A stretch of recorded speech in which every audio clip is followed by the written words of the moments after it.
Good morning, friends. I'm happy that through the time change, all of you have come. So the topic is my world and spiritual life. So the problem with us is we have to deal with the world. And yet we want a spiritual life. Is there any connection? Can we make connection in the two lives? Or what is the way out? So what is my world? My world has 3 dimensions, 3 levels. At the center of my world is I myself. I myself with my ego, consisting of my mind and body. And with that comes my desires, my wishes, my emotions. That is at the center of my world. At the center of my world is I am. That is my first world. Some of us say, in my world I have many relatives. But if sometimes relatives don't care to give me some gift, I go to a mall and I buy something and give to myself. Making the world nicer. If relatives don't give, don't bother. Don't be angry on them. Go to shop and buy something for yourself. And say, take Mr. John, it's for you, gifted by Mr. John. The second level of my world, and which is most interacting, is my own family. Wife or husband, children, or parents, whoever lives in my home.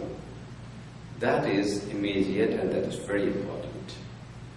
And the peace and happiness mostly depends on that relation. If that relation is somehow disturbed, the life becomes very miserable. Who live under the same roof. That alone is not sufficient. The third, or the extended of the second dimension, is the people with whom we interact. Our relatives, friends, co-workers, and those whom we occasionally meet. So that is also an important part of my world. Because they have a great effect on myself. My happiness and peace depends on my relation with them. The third one I call maybe the extension of the second, my family, friends, relations, and co-workers. The third dimension is the world at large. That also affects us. For example, recently how much we felt sad when we found so many people dying in the devastation caused by natural forces in Japan. The high magnitude earthquake followed by tsunami. People suffering, dying, homeless, it affects us. When we find people are not getting justice, some dictator ruling and not giving power to the people, we feel bad. There should be justice to the people, freedom of expression, freedom of choosing their own government. Why should it be denied? We feel bad because we enjoy freedom ourselves. We want every human being to feel free to choose their own government, their own rulers, the best choices among themselves. If it is somehow not done, we feel that why is it done that? And if there is oppression to have the ruling by killing, by violence, then we feel sad. From bad to sad. That's how the world at large also affects us. Somewhere we see something good happening in the world. Someone sent me an email, the flowers in Holland, the tulips in Holland, beautiful gardens, field after field. You see the picture, though it's so far away, not in Canada, not in Toronto, but I feel so happy that in one part of the world, so nice flowers are grown, so beautiful, so varied colors. That makes me happy. Something happening in different part of the world. World also affects us in many ways. These three dimensions make my world. And tossed by these, I sometimes feel happy, sometimes feel sad. And when I feel sad, then I try to find out, is there a way out?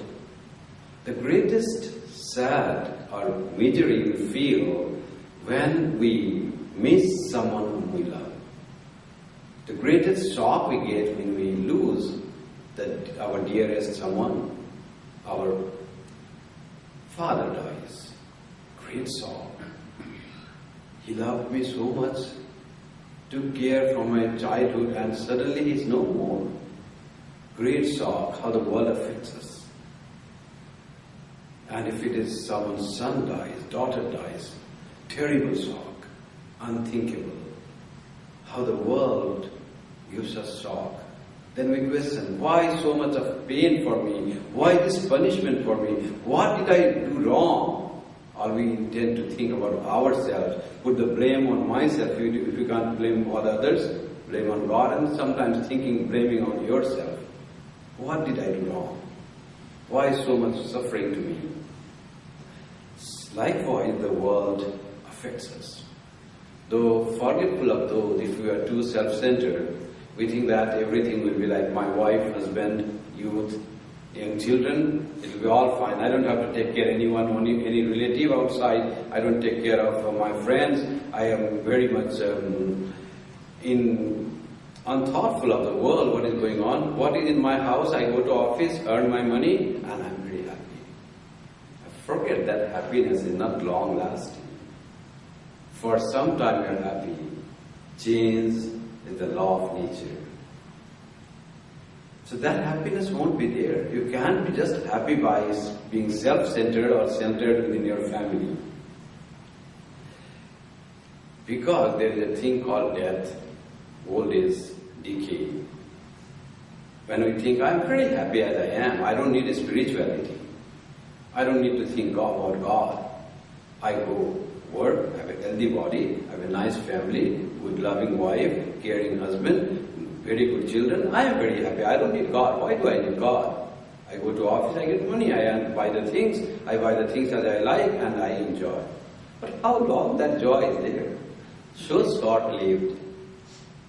That doesn't make us really happy. If we could be happy with what we have, we would need no God.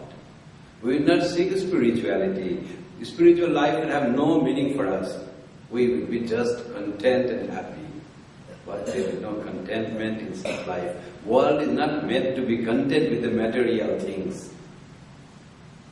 That's why in search of something really joyful, something which will not make us unhappy, something which will not make us sad, we search for God.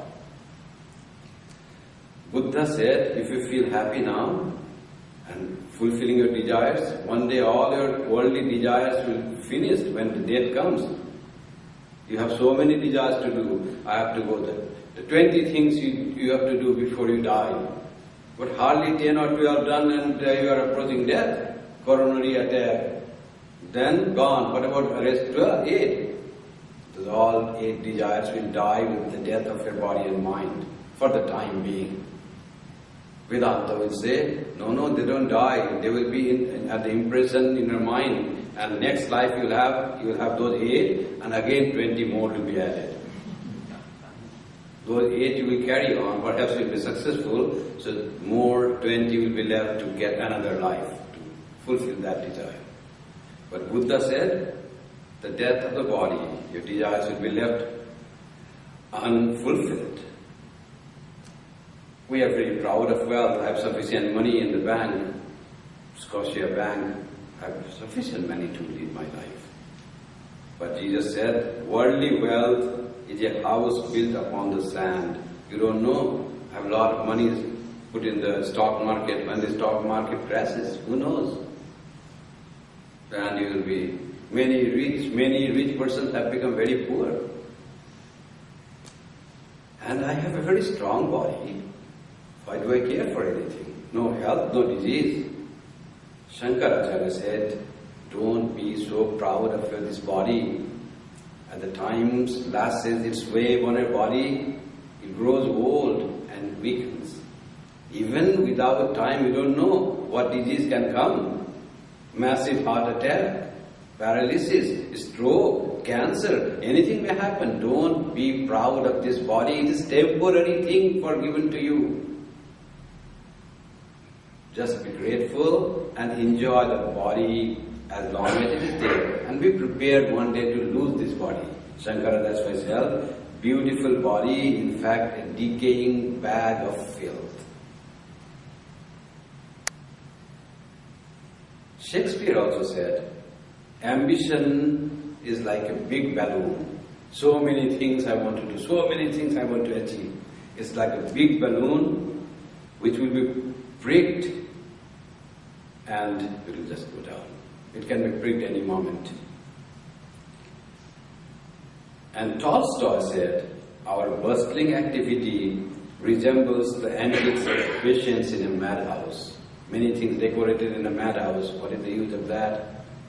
We are active to do so many things, we want to achieve so many things, but everything is changing and never giving satisfaction to us. In that way, when we find a life so changing, what I want to hold, it just slips from my hand. Then we try to search, is there any way out? Is there permanent joy? Is there something which can I hold on to which doesn't change? Then comes a search for a spiritual life. We start seeking, is there God? Is there something which if I hold on, I'll never be unhappy? Anything may be taken from me? Any wealth goes? Lose my dear ones? Lose my own health? Can I even be happy then? Is it possible? What do? I get tormented. I get suffered. I suffer. I get distressed. Then I come in search of something permanent. And the people say there is God.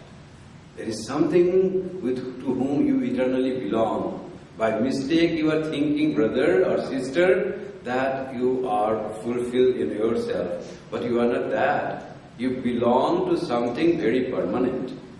You don't change. You have by mistake, you could think this created world as permanent. You want this world to remain as it is. It doesn't happen. Here earthquake comes, tsunami comes, here cyclone comes, tornado comes. Nature changes, body changes, mind changes, relation changes. Only permanent is God. Only thing that endures is spiritual life. That's why we go in search of a spiritual life. I want to be not disturbed by the world, not disturbed by my immediate world, by the large world, or by my own self. Then we seek God. And slowly when the God comes in my life, as the song was being sung, welcome God and your God, and worship God with the tears of love. Hold on to God's feet like an anklet. When God comes into our life like that, then we are never miserable, never unhappy. We know the story of Ratnakara. He was doing his duty very nicely, robbing people, killing them, looting their wealth, and feeding his family. He was very happy at performing my duty because he didn't have any other thing. Narada came and saw Narada, whatever you have, give me. Narada said, why are you robbing people? That is my way, I have to maintain my family. But you are incurring sin by injuring others and looting their wealth. Have you ever thought that your sins, you have to bear your sin all by yourself? No, I maintain my family. All my family will share my sins. Go and ask them. Oh, you are sending me to go there and you will be run away within the time. No, I will tie you. Then I have to go and ask them, but I will tie you in the tree. Yes, we try. So Narada was tied in a big tree tightly, and Ratnakara went to his house to ask his family members, Mother, you know how I maintain you? So I know. So are you going to share my sins? Mother said, no. Father, no. Wife, children, all said, no, we are not going to share your sins. That is your duty as the main working person of the family to sustain us, to maintain us, to feed us. You are doing, but whatever, if you do by sinful ways, all sin are yours. We will not share your sins. Then he was disillusioned, came to Narada, asked him to show the way out of sin. Narada taught him the name of God, and he meditated on God and had illumination. What happened to his family? When one person gives totally to God, it is the law of God, law of the Creator who has created this changing world. If one of us is so much given to God, He will take care of his or her family. That has always been seen. So they were taken care of. Nowhere it is said they died out of starvation. Sometimes this change in our life comes through the grace of God like that, meeting some holy man. He says something. We see him very happy. Buddha also saw a monk who was very happy. He said, why that guy is happy? I see so much of misery and suffering here, old age, death, disease. But this person seems to be very happy. What is the reason? He asked Chandaka. He said, oh, he is a monk. He has gone beyond all miseries. He has hold on to God. He has found God. He lives with God. So he is always happy. Nothing misery can touch. Misery of the world cannot touch him. So Buddha goes in search of God. What is reality? For him, he didn't say God. He said reality, truth, nirvana. That is it. And he said, if everyone is capable of attaining that, it's not only going beyond the miseries, but it is attaining an infinite bliss, a great joy, unending joy. That is nirvana, he said, Buddha said. Sometimes it is sudden. Ramana Maharshi suddenly felt he is dying. And then he found what is dying. It's the death of the body. He felt he is dead, but he felt his body has died, but his soul is still seeing that his body is dead. Sudden experience of spiritual awareness. I am soul and body is different from me, and it changes and it dies. He again came back to life. He was not dead. It was the death experience, but not death. Then he started spiritual practice and retained that feeling that I am the self, undying, unchangeable, not touched by misery. Everything that is related to me is through the self. If I could put myself with that unchangeable self, no miseries can touch. There is a big wall that misery can't enter that self. Only we have to go into that self. When we go out and interact with the people, we may feel miserable. Go next moment into that self called self, and you are free from miseries. And Ramana Maharshi always taught, when he said, I am suffering, I am feeling bad. Then he asked, who is that feeling bad? You or your mind? So mind is not you. So try to know who you are, and that is the way you will be free from suffering. Saint Francis of Assisi was not very quiet and God-loving person in his youth. He was a leader of the boys of that age, doing all sorts of things in the town. One day he goes to the church. Suddenly he had a vision of Jesus who says, build my church. It was such a profound vision to that young man that changed his life. And he understood what the God meant. Build my church within your heart. Improve the quality of life. Be devoted to God in a real sense. Real love for God. Develop that. That is the church. How the church is made. Church is not made of the bricks and mortars. Church is made of the love for God. That makes the church. And really he made one organization. And that still is there in Assisi in France. Brother Lawrence was in army in France. Assisi in Italy, sorry. Brother Lawrence was in France, and he was taken to the army, and in a battle he was injured. Then he was removed, not taken care. He was rejected. Where is God? Where is justice? Is there God who looks after? He could not do. His limbs were all not right. And then he found suddenly, just winter was going away, he found suddenly in an almost dead tree, the leaves are coming out. It was revealed, there is God who works as a life force, and it creates, again, recreates life, manifests life in the trees. Yes, God is there.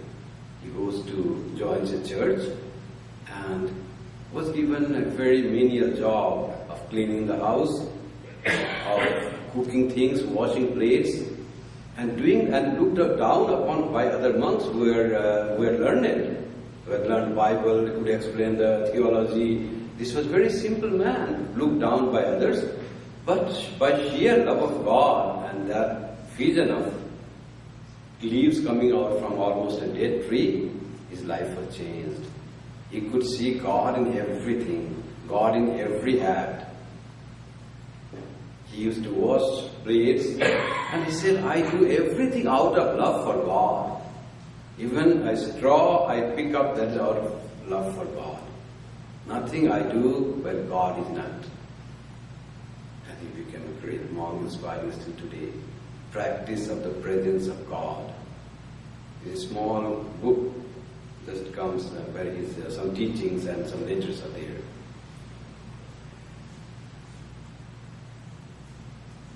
Then there is a story in the Upanishads, in Brihadaranyaka Upanishad. Yajnavalkya, he was a sage. So he was a family man, householder like many of us,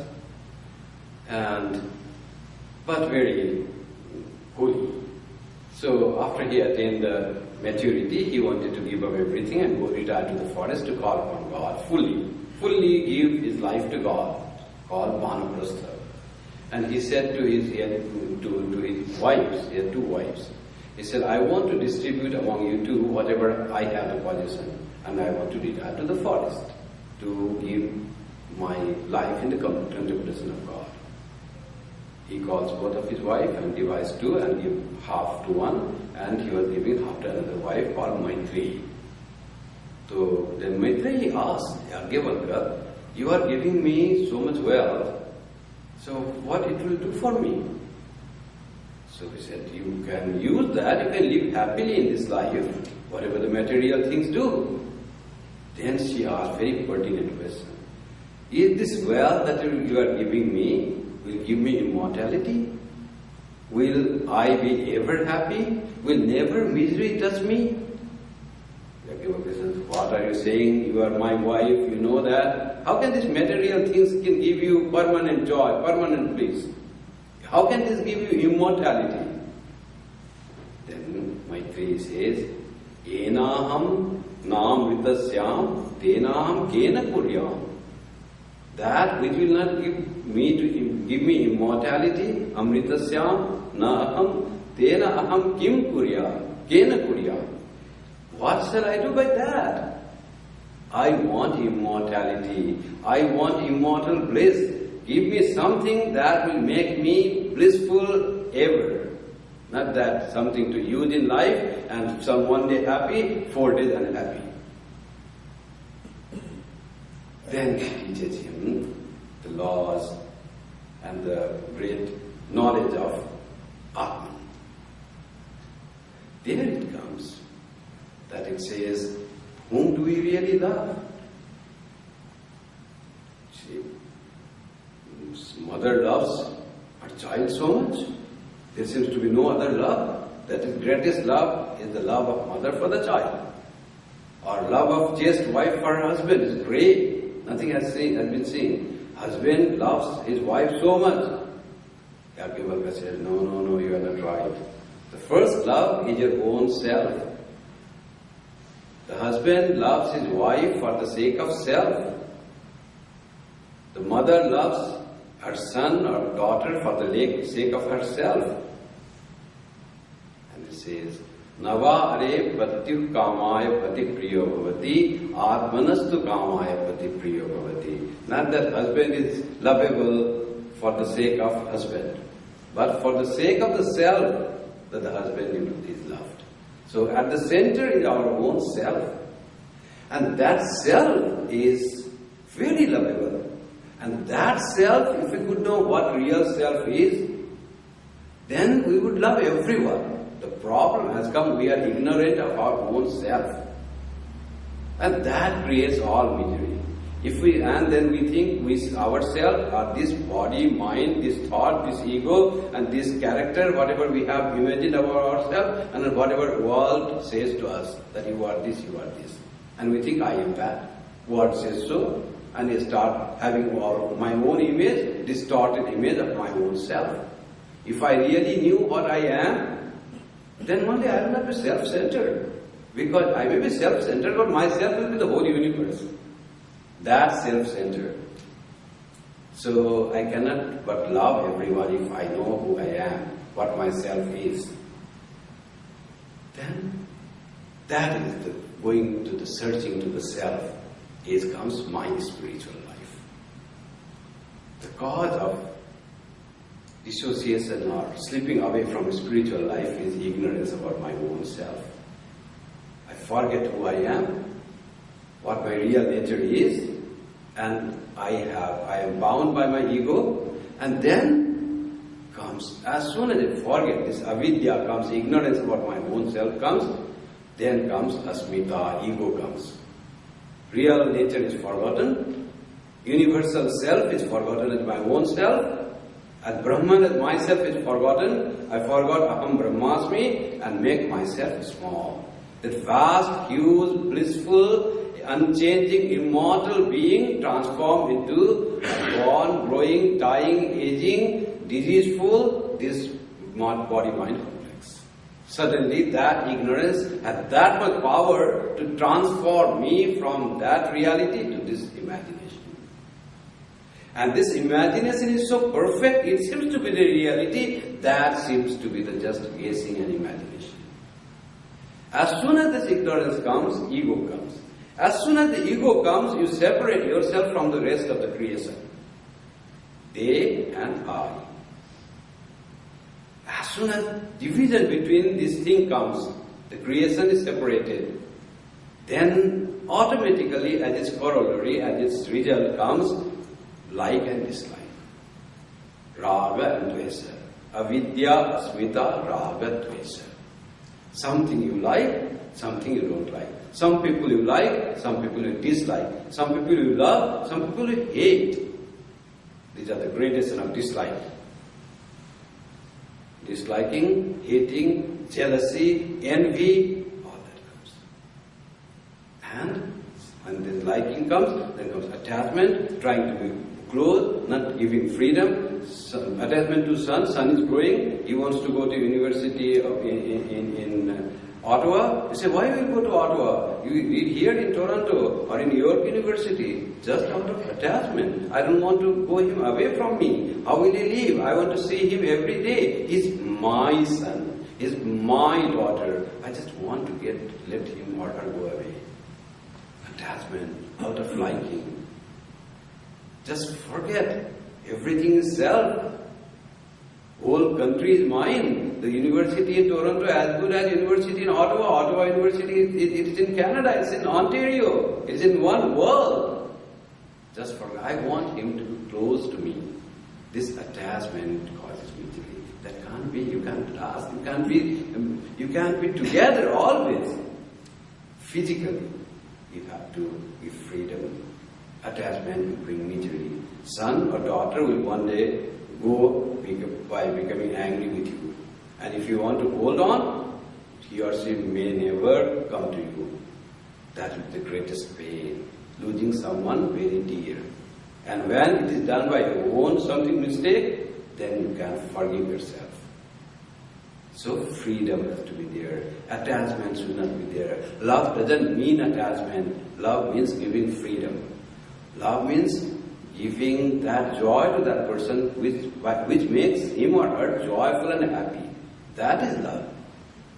Love is not trying to make other person as I wish him to be or her to be. Love is giving freedom. So we want a spiritual life to make ourselves happy, to interact with the world as it is and yet unaffected, remain unaffected by it. What should I do? Then I take to spiritual life. So difficult. What is spiritual life? Keeping our mind in something joyful, happy, perfect. And that is God. I want to come and then say, love God. Shed tears for Him. Pray to Him. Pray to Him that we may love Him. But where the tears come? Sri Ramakrishna said, people shed tears.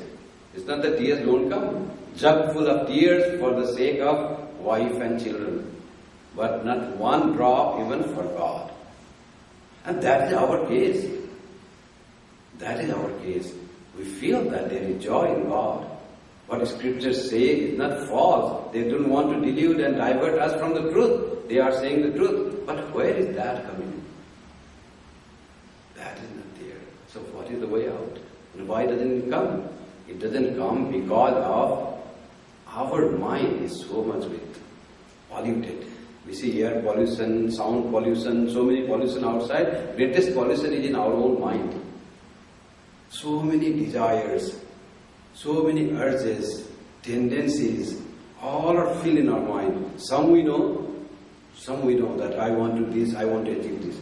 There are much more that are hidden in the subconscious which I am not aware. And those things in the subconscious affect our conscious activity. So that becomes problem. Why I don't feel love for the name of God? Chaitanya used to cry when it said Krishna. Why I don't feel that? Because that love has not come. Love is there. Misdirected love is there for the world and worldly things and worldly relations. Just turn that love towards God. That is the way to make our life spiritual. How to make our life spiritual? Name of God. Trying to repeat that. Some have mantras from Guru, that's wonderful. Make repeating that as much as possible. That makes us, cleanses our pollution of the mind.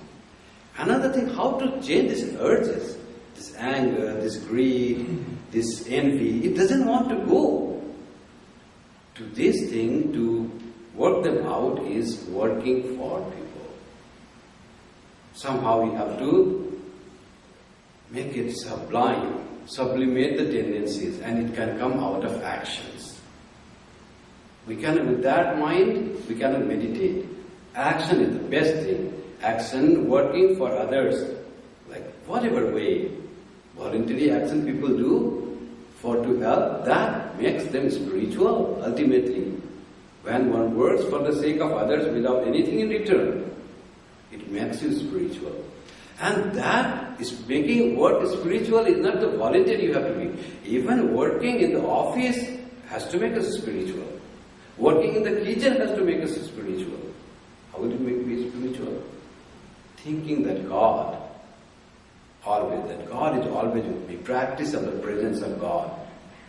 People say when you wash your dish, think that you are bathing God. There is no harm. Instead of dish, it becomes God for you. Somehow, it is the form of God that I am washing. Touching something, I am touching a form of God. Seeing any face, I am seeing the face of God. Sometimes angry God, sometimes bossy God, sometimes loving God, sometimes child God. All are different forms of God. Bring God in every action you do. Every action, it is God. So by that way, gradually love for God grows. And then comes, like Brother Lawrence, you lift a grass, a straw, you can't live without the love of grass. Every step you go ahead, it is for the love of God. And then it comes that my life becomes spiritual. My interaction with everyone becomes as if I'm interacting with another person, I'm interacting with God. And when my mind becomes pure in that way, angers, these desires, this greed, all this subside, go down, do not come to the surface, and ultimately do not affect those things to us. Then what we do? Then we start seeing everyone as loving, and the quality to endure comes. You are insulted by someone, told some harsh words, you don't mind. You gain that quality, that nothing changes you because you are already connected to that source of love, source of joy. When we are joyful, our reaction to the world is quite different. That happens if we can somehow connect ourselves to the source of joy, and that is God.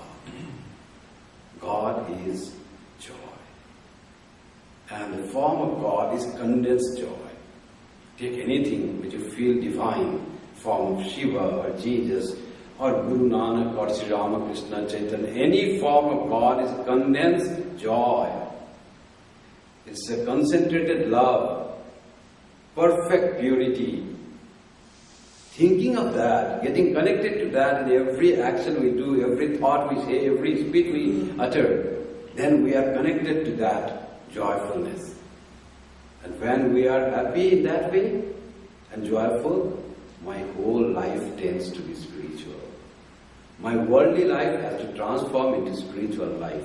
Life has to be one, not that worldly I talk like some people do. Do a lot of works, business, and they are sometimes dishonest in business. And to counteract the dishonesty, the sin incurred by dishonesty, they build a temple.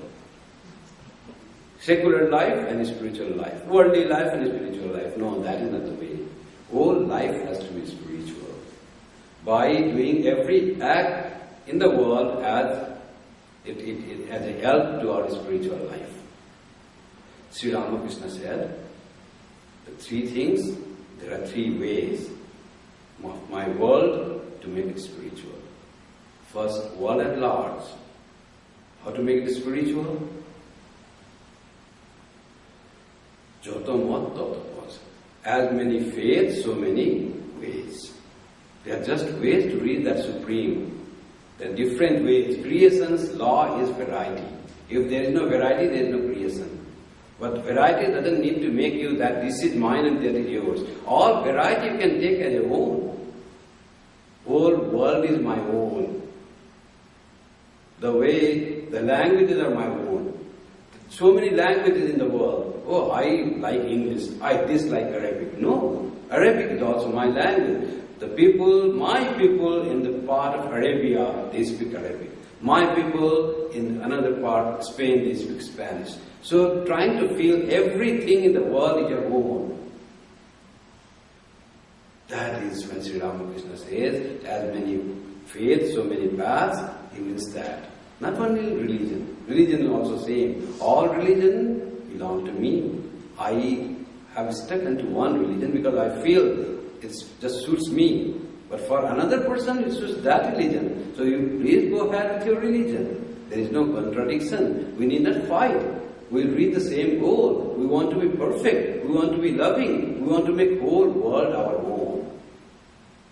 If you want peace of mind, make the whole world your own. Holy Mother said. That is how we can make my world at large spiritual. Accepting everyone. Accepting every variety. That will come by having love for all and considering the whole world in this variety as my own. Different religions, my own. Different languages, different cultures, different race, different food. That's fine. Now, they eat this thing. Oh, so bad. Nothing bad. If we are there, if you are born there, you will be eating the same thing. By another chance, you are born here. You are not eating that. Nothing is bad. There it goes that way. So accept everything.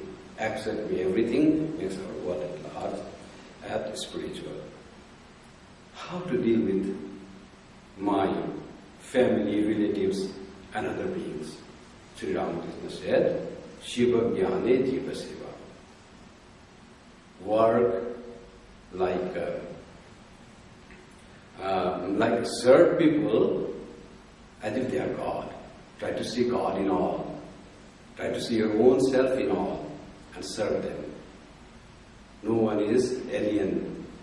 By that, if you start seeing God and start, instead of trying to get something from others, you want to give them, serve them, then it will make it spiritual. Shiva Jnane Jiva Seva. And how to make myself, my own thing, then you have to be like a maid servant working in a rich man's house. Treat that way for yourself, that you are a servant of God and you want to please God through everything. When you want to make your family happy, your husband satisfied, your children happy, goal is not to make them happy, goal is to please God. So do every work to please God. By making my husband happy, by serving my injured son, God will be pleased. So ultimate goal will be to please God. So every connection, everything will be to please God whom we love so much. And if that way God is pleased and you are always with God, then you can't be ever unhappy. That what we wanted, always to be happy, never being affected by the world, and always be blissful, that will come if we are always connected to God through our acts in the world. Everything that we do has to be for the sake of the happiness of God. And God becomes happy when we perform our duty the best way possible, without attachment, with love for God. Then my world becomes my spiritual world, and my action, my life becomes spiritual.